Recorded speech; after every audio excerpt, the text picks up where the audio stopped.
Hello friends, this video on electrostatic potential is brought to you by examfear.com. No more fear from exam. Please make sure that you have watched all the videos till part 2 before going ahead with part 3. So now we will see the truth of the statement that work done is always path independent. It depends only on the initial and the final positions and not on the nature of the path followed. So we will prove this basically here. Now let us suppose there are 2 points which you can see here, A and B. Now I tell you this is the path followed to do a work from A to B. Let us suppose that work can be anything. Let us suppose that there is a small object or small charged particle, say Q. You have to take this charge Q from this point to the other point, right? Let us call this point as A and let us call this point as B. So you have to take this particle from A to B, and let us say that the line which you are seeing here marked in blue represents the path which is followed to take this object from A to B. And now let us suppose that you bring, while coming back, you have to bring this object back to A. At that time you follow this path shown by the line which is slightly lighter in color. So this is the path which is followed while taking it back from B to A. So this is the path followed while going from A to B, and this is the path followed while coming back from B to A, right? So what is my initial position here? If you look at it, the initial position here is A. What is my final position here? Final position in this entire journey is again A, right? Because it starts from A, it goes to B, and then it comes back to A, right? And while going from A and coming back to A, it follows 2 different paths.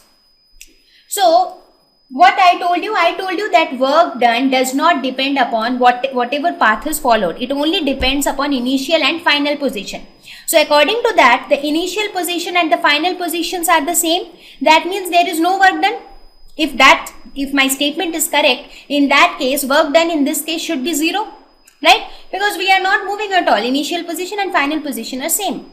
So now we will see that I will try to calculate the value of work done, and if it comes out to be 0, that will prove that work done is path independent.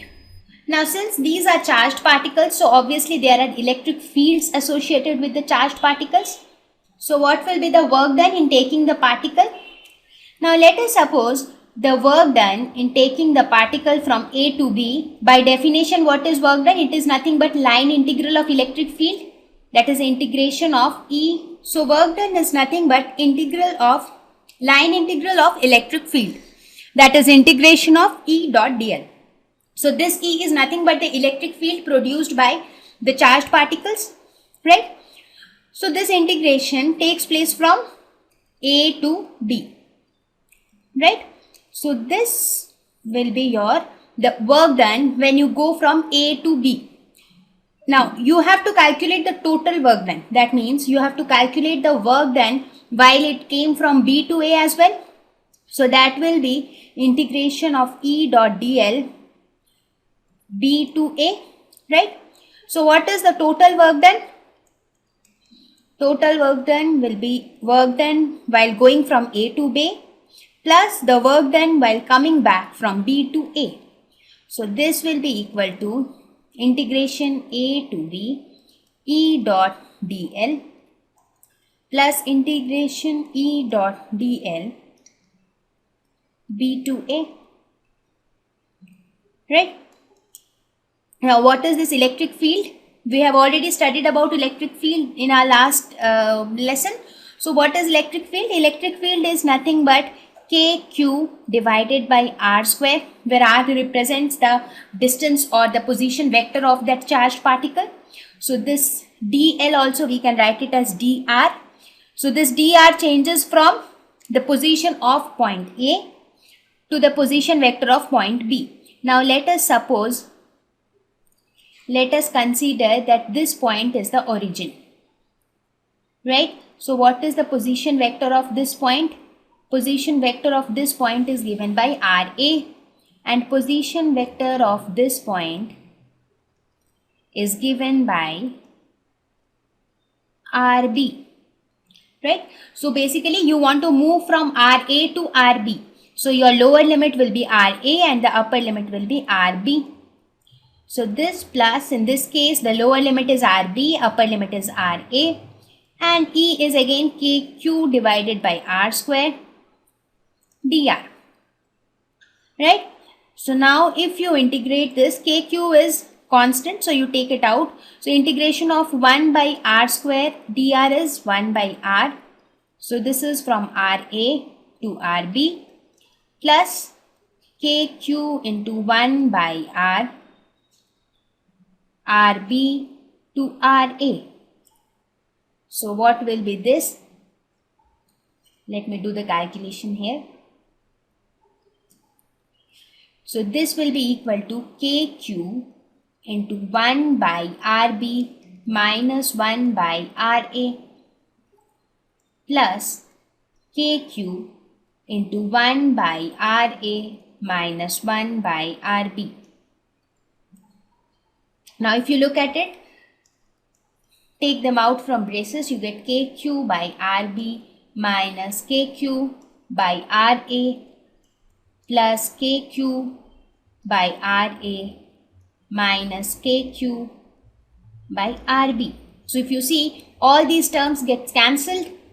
So what do you get? You get 0. So that means the total work done is equal to 0. Right? So this is what we started from. What did I say? If the total work done in this case is 0, that means the work done is depending only on the initial and the final position. Here initial position is A, final position is also A.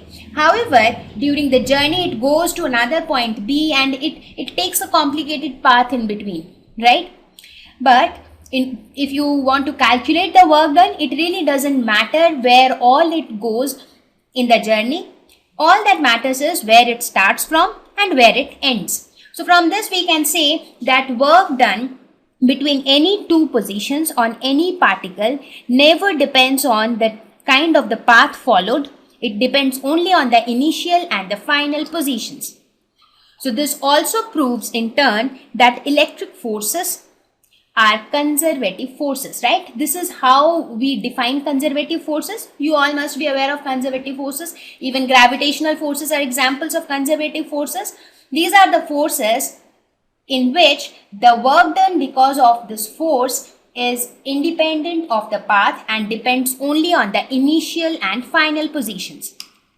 So our motto was to just see that work done depends only on the initial and final position, so that we can define work done in terms of potential energy, right? In the previous slide, what did I tell you?